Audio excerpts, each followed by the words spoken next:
Hi hello welcome to Revathi's kitchen. இன்றைக்கி நம்ம கும்பகோணம் கடப்பா எப்படி பண்ணுறதுன்னு பார்க்க போகிறோம். இதுக்கு தேவையான பொருட்கள் என்னென்னு பார்த்தீங்கன்னா, அரைக்கிறதுக்கு தேங்காய் பாதி மூடி, பட்டை 1 இன்ச்சு, கிராம்பு 3, பூண்டு 10 பல், இஞ்சி 1 இன்ச், கசகசா 1 டீஸ்பூன், சோம்பு 1 டீஸ்பூன், பச்சை மிளகாய் 6, கடலை 1 டேபிள் ஸ்பூன். அடுத்து பாசிப்பருப்பு 100 கிராம், உருளைக்கிழங்கு 4, பிரிஞ்சி இலை 1, பட்டை 1 இன்ச், கிராம்பு 3, வெங்காயம் 1, தக்காளி 1, கருவேப்பிலை, கொத்தமல்லி, மஞ்சத்தூள், எண்ணெய், உப்பு.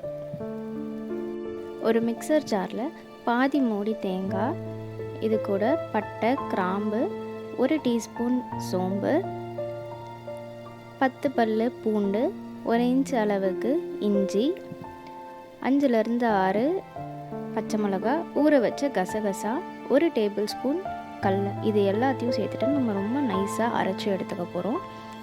அடுத்து ஒரு குக்கரில் நம்ம 100 கிராம் அளவுக்கு பாசிப்பருப்பை வாஷ் பண்ணிவிட்டு இதை வறுத்துட்டு, அதுக்கப்புறமா இதில் தண்ணி ஊற்றி கொஞ்சமாக மஞ்சத்தூள் சேர்த்துட்டு, இது கூடவே நம்ம உருளைக்கிழங்கு 4 உருளைக்கிழங்கு பாதி பாதியாக கட் பண்ணி எடுத்துருக்கேன், அதையும் நம்ம இதில் சேர்த்துட்டு 3லேருந்து 4 விசில் வச்சு எடுத்துட்டோம் அப்படின்னா நம்மளுக்கு நல்லாவே வெந்துடும்.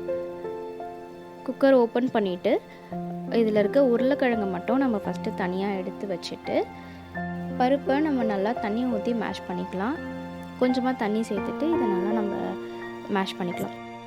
அடுத்து ஸ்டவ் மேலே ஒரு கடாயை வச்சு அதில் 3 டேபிள் ஸ்பூன் அளவுக்கு எண்ணெய் விட்டு, ஒரு பிரிஞ்சி இலை, பட்டை, கிராம்பு சேர்த்துட்டு, ஒரு பெரிய சைஸ் வெங்காயத்தை நீல வாக்கில் கட் பண்ணி எடுத்துருக்கேன், அதையும் நம்ம இதில் சேர்த்துடலாம். இது கூட கொஞ்சமாக கருவேப்பிலை சேர்த்துட்டு நம்ம வதக்கிடலாம். இந்த டைமில் வெங்காயம் தக்காளி ரெண்டும் வதங்கிறதுக்கு தேவையான உப்பு சேர்த்துட்டு, ஒரு பெரிய சைஸ் தக்காளியை நான் நீல வாக்கில் கட் பண்ணி எடுத்துருக்கேன், அதையும் நம்ம இதில் சேர்த்துடலாம். இது கூட இதுக்கு தேவையான அளவு மஞ்சத்தூள் ஒரு 1/4 டீஸ்பூன் சேர்த்துட்டு நம்ம தக்காளியை மூடி வச்சு நல்லா குக் பண்ணிடலாம். இப்போ பார்த்திங்கன்னா தக்காளி நம்மளுக்கு வந்து நல்லாவே வந்துருச்சு. இந்த டைமில் நம்ம வேக வச்சுருந்த பருப்பு, கடைஞ்சி வச்சுருந்த பருப்பை நம்ம இதில் சேர்த்துடலாம். இது கூட நம்ம அரைச்சி வச்சுருந்த தேங்காய் பேஸ்ட்டையும் நம்ம சேர்த்துட்டு இதை நம்ம கொதிக்க விட்டுடலாம். இந்த மிக்சர் ஜாரையே கலந்து விட்டு நம்ம இதுக்கு தேவையான தண்ணியை நம்ம சேர்த்துக்கலாம். தண்ணி பார்த்திங்கன்னா ஒரு 1/2 லிட்டர் அளவுக்கு நமக்கு சேர்க்குற மாதிரி இருக்கும். இந்த டைமில் இந்த டிஷ்ஷுக்கு தேவையான உப்பு சேர்த்துட்டு நம்ம இதுக்கு ஒரு 5லேருந்து 7 நிமிஷம் நல்லா கொதிக்க விட போகிறோம். நல்லா கொதித்ததுக்கப்புறமா, இப்போ இந்த கடப்பா நல்லா கொதித்ததுக்கப்புறமா நம்ம வேக வச்சுருந்த உருளைக்கிழங்கை மேஷ் பண்ணி நம்ம இதை சேர்த்துடலாம். இதை மேஷ் பண்ணி சேர்த்துக்கலாம், இல்லை முழுசாக கொஞ்சம் பெரிய பீசஸாக கட் பண்ணியும் நம்ம இதில் ஆட் பண்ணிக்கலாம்.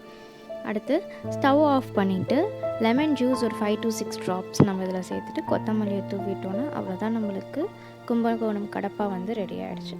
ஸோ தேங்க்ஸ் ஃபார் வாட்சிங். Subscribe to Revathi's kitchen.